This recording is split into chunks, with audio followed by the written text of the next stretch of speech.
I'm Carl Mercurio, and this is Healthcare Week in Review. The big news this week, President Obama's first budget, which calls for universal health care paid for in part by cuts to Medicare health plans. Not surprisingly, health plan stocks have been hit hard. I'm joined by Oppenheimer analyst Carl McDonald, who covers managed care. Carl, thanks for joining us. Thank you. Well, how bad is this for the managed care industry? It's certainly not a good thing, but I don't think it's catastrophic either. I mean, I think the important point to remember here is that this is just the first proposal of what's going to be a long and very complicated process. I mean, my suspicion is that what we heard about in the budget in terms of competitive bidding for Medicare Advantage is something that most likely won't show up in the final package. That's driven primarily by the Senate Finance Committee, and I think they've got some differing ideas. So, I think it will make the Medicare business more difficult. But it's not unexpected relative to what we've been thinking about really for the last 6 months to a year. Medicare rates are going to parity with government cost.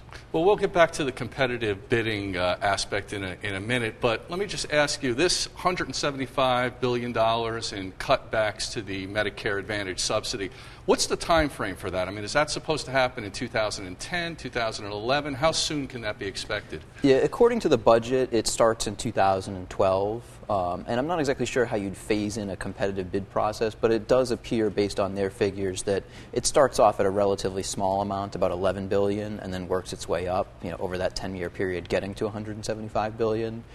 So that's actually in some ways, relatively good for the industry, because I think most people had thought that it was going to be 2011. There really is no chance that it can be 2010.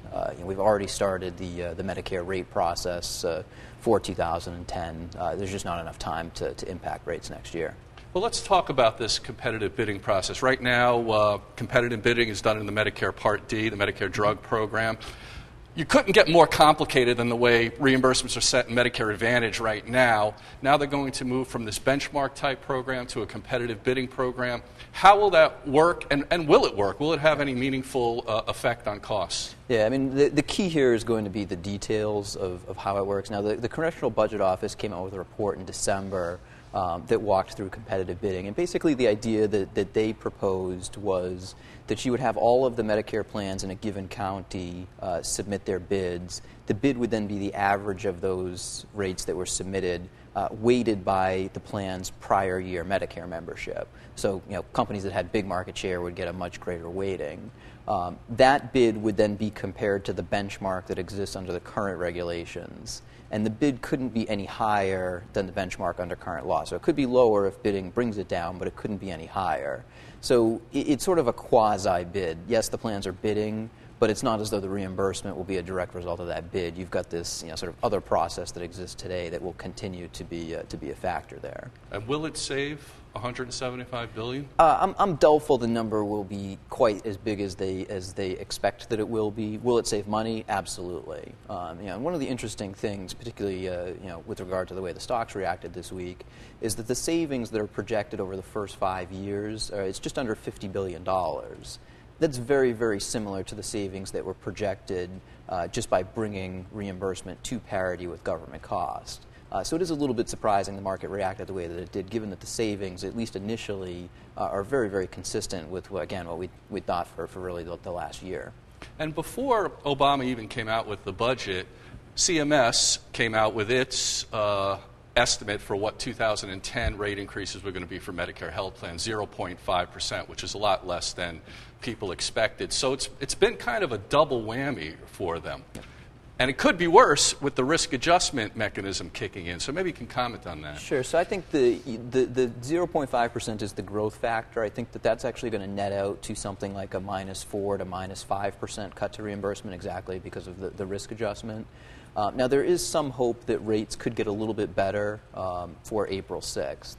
I think that's when they come out with their final ruling. Exactly. I think there's some hope that CMS will make an adjustment for the fact that doctor rates are supposed to get cut 20% in 2010, which Congress isn't going to let happen. The issue is that the way the statute is written, they have no choice but to include that. So I don't think that's going to change. But where you could see some adjustments would be on the risk adjustment. They could choose to implement that in a different manner. So, for example, instead of taking 3 years and implementing it in one, spreading that out over a longer period of time. Right. Alternatively, I think you could see some changes in the assumptions, particularly around CMS made a number of assumptions in terms of the economic impact and what that would do to healthcare spending that reduced the growth rate. So you may see some changes around that.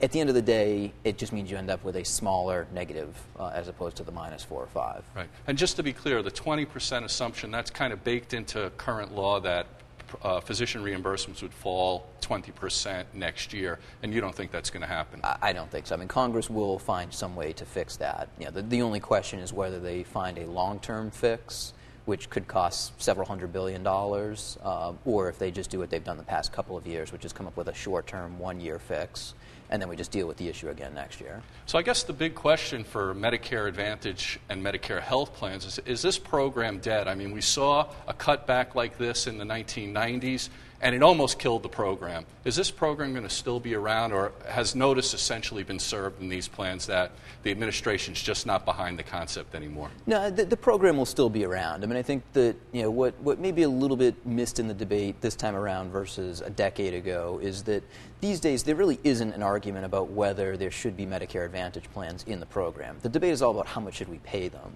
Whereas a decade ago, I think there was much more of a view, why do we have for-profit or private companies? The government can just do this themselves.